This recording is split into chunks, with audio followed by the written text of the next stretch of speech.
Da, da, da, da, da, da, da, da. First of all, here we go. You can already see that this is going to be about the Civil War today. Unit 5 itself is primarily about the cause of the Civil War, the Civil War itself, and the effects of the Civil War, and how people recuperated after the Civil War, that kind of stuff. So this is going to be a fun episode today. Very, very fun. Alright, let's start off.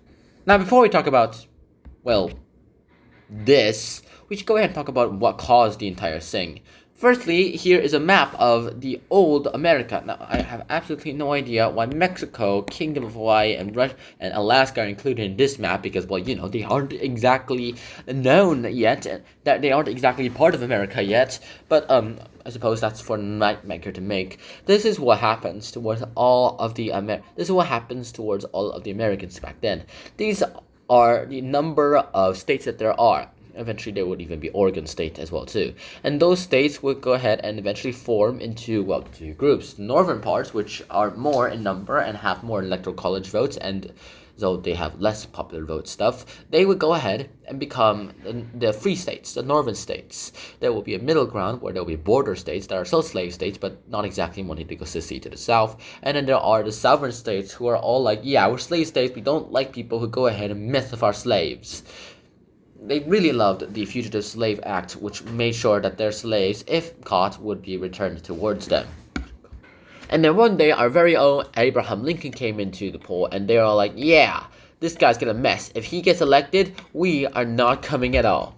In fact, some of the slower states haven't even included Abraham Lincoln into their ballot. So surprise, surprise to them when they went ahead and sent their own Abraham Lincoln, a Republican, to go ahead and fight several Democrats. The Democrats themselves made the terrible choice of going ahead and, they went ahead and created three political candidates. So, of course, the Democratic Party was split among them, whereas the Republicans, half of the other part half, is like, yay, everyone votes Abraham Lincoln. And so Abraham Lincoln won the election in a landslide.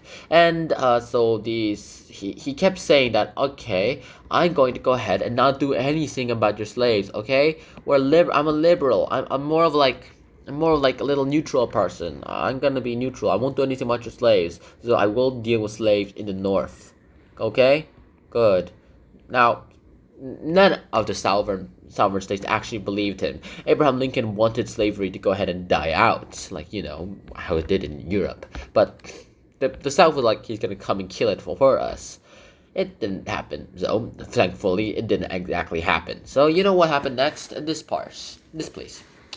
So the South decided to secede. Virginia, North Carolina, South Carolina, Georgia, Alabama, Mississippi, Arkansas, Indians, Tennessee, Florida, Louisiana, and Texas, and Indianapolis, they went ahead and seceded. By the way, this isn't Indianapolis, this is Indians.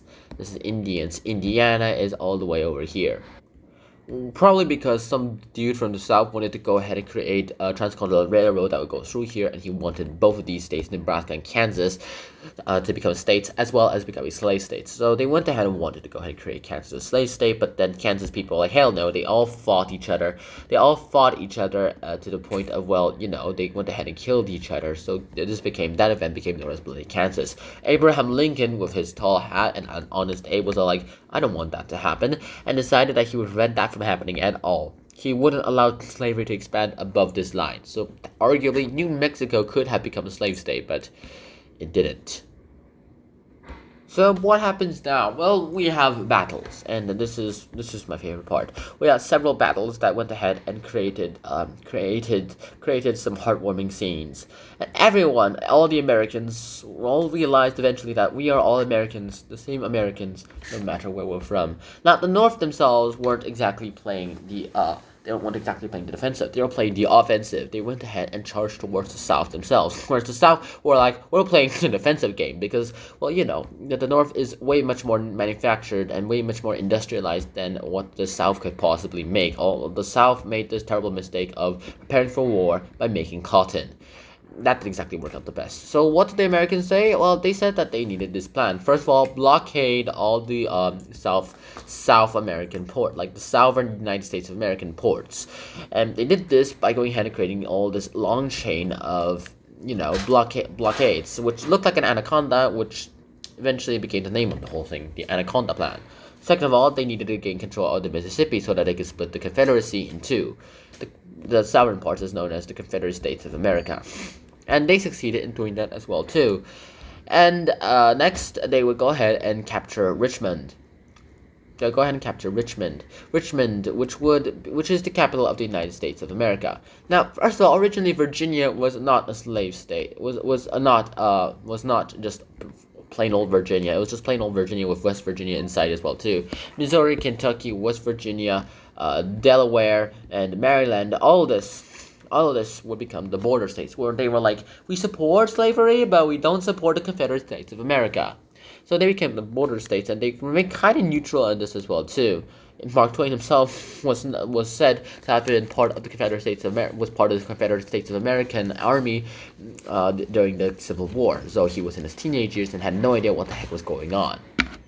And then it was just Robert E. Lee versus General Grant, who I unfortunately did not get their photos of. And then at the Battle of Appomattox, which what the hell ended the thing, Lee surrendered to Grant, and that Grant was all like, the American Civil War is over. Gettysburg itself was another famous one. This is where the famous Gettysburg Address was done by Abraham Lincoln, whereas the speaker only spoke like 2 to 3 hours, and Abraham Lincoln just spoke for like 3 to 4 minutes, 5 minutes. Everyone's like, is that it? He only speaking that long? That's it? 7 years ago. Score and 7 years ago, yeah. 7 years ago, our fathers brought forth on this continent a new nation, conceived in liberty, and dedicated to the proposition that all men are created equal. Now we are engaged in a great civil war, testing whether that nation, or any nation so conceived and so dedicated, can long endure. We are met on the great battlefield of that war. We have come to dedicate a portion of that field as the final resting place for those who gave their lives that the nation might live. It is altogether fitting and proper that we should do this, but in a larger sense, we cannot dedicate. Yeah.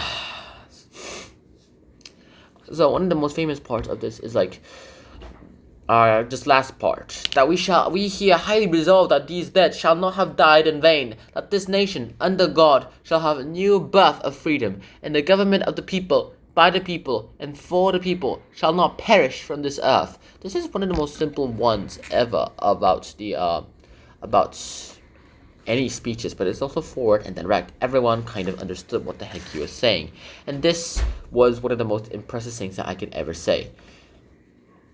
Their foreign policy is still like, yeah, this is not going to happen. They decided they didn't get any help from anyone else because they're all like, we don't want to deal with a civil war. Except they had to prevent war with Britain because the British would be all like, we want the South to continue existing because, you know, we need their cotton. And so the Americans were like, okay, this is a war about slavery, not just about that cotton and stuff. You know, Britain, slavery. Oh, okay, I'm not dealing with this. I don't have slaves anymore. We destroyed the slavery system in our home. I'm not going to deal with it. Good luck dealing with slaves. Hopefully no more slaves in your country as well, too. And then when the Civil War ended with the Union victory, we went ahead and learned we had to go ahead and reconstruct the whole place. African Americans were all free now. African Americans were all free. They were all equal citizens of the United States of America, and they unfortunately did not exactly have the same starting point as the other citizens of Americans.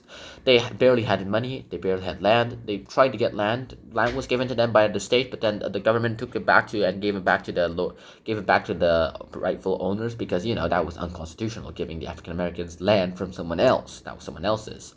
And, well, in the end, what happened was that this Civil War was suddenly not so civil. It was very civil, but then the ending, though, it wasn't very civil. Reconstruction wasn't happening. It was happening, but not the way it was supposed to be. Black codes were being formed to go ahead and make sure that the African Americans could not do stuff. So eventually, laws were passed to go ahead and prevent the people from preventing African Americans to not vote, and prevent people from preventing African Americans to go ahead and go to the polls and do the same things that white people did. Nowadays, though, it seems normal that all these people could go ahead and do the same things as everyone else, right? Well, back then it wasn't.